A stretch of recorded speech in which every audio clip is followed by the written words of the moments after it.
నీళ్ళు వచ్చి అంగడంగా చేస్తే కలిసేంపులు నగరాలు ఇదంతా చిందరవందనం చేస్తాయని ముందుగా కోసం మళ్ళీ దీపాలు ఉంటాయి కాబట్టి బట్టకు బిట్టగా నిప్పండుతుందని అందుకోసం ఈ జాలు కట్టడం.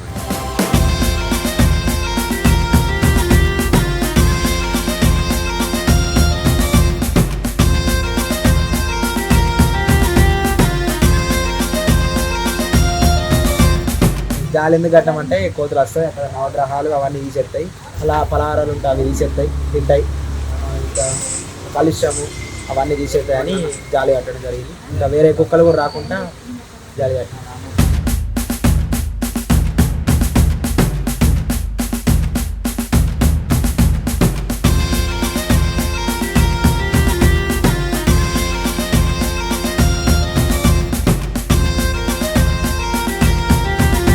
కోతులు బిడద బాగుంది, అక్కడ పెట్టిన లడ్డూలు ఆ పండ్లు పూజ సామాగ్రి ఏమి వస్తలేవు, బాగా ఇబ్బంది అవుతుంది. అందుకోసమే జాలి చేయించుకున్నాం. దాదాపు 20,000 ఖర్చు అయింది. చాలా ఇబ్బంది, కోతులతో చాలా ఇబ్బంది ఉంది. కోతులు చేయబట్టి కనీసం దేవునికి కూడా పూజ చేసుకోలేకపోతున్నాం, చాలా ఇబ్బంది ఉంది.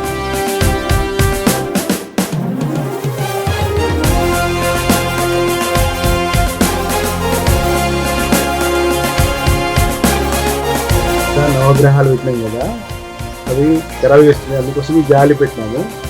ఈ సెక్యూరిటీ అన్నాను, అందుకో ఈ జాలి అందుకొరకు పెట్టాను. ఇక్కడ పెట్టే ప్రసాదాలు పండ్లు అలానే కుడక ఒక్కలు ఇవి కలుషం పెట్టినాం కదా, ఇవన్నీ ఖరాబ్ చేస్తాయని ఈ జాలి పెట్టాము సెక్యూరిటీ కొరకు.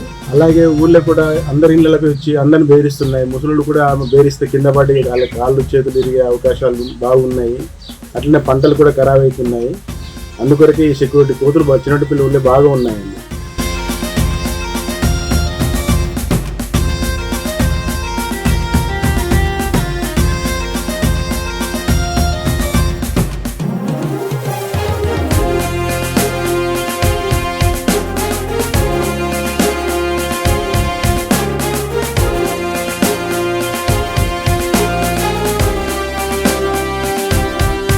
గ్రామంలో కోతుల బెడద చాలా ఎక్కువగా ఉంది. ఆ కోతులు చేయబట్టి మేము సరిగా పూజలు కూడా చేసుకోలేకపోతున్నాం. అట్లనే ఇలా జాలులు కూడా ఏర్పాటు చేశాం.